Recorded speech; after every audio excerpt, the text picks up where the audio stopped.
Kayo po, wala po ba kayong plano bilang Pangulo ng ating bansa para pakiusapan mo sila na huwag nang ituloy yung impeachment dahil baka abala nga naman po sa trabaho ng ating gobyerno at syempre sa buhay at pamumuhay ng ating mga kababayan?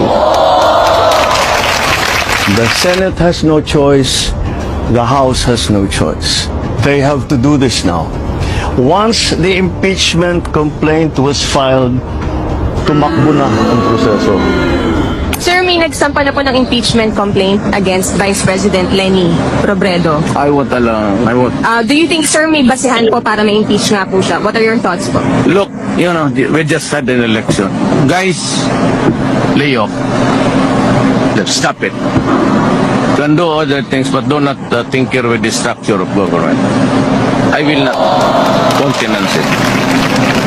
Elected yung tao eh. So, why do you have to sit just because it keeps on harping on me? Yeah, this is democracy.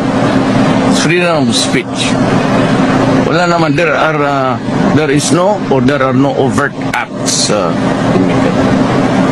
Kakatapos lang ng eleksyon, huwag mo sirain bayan.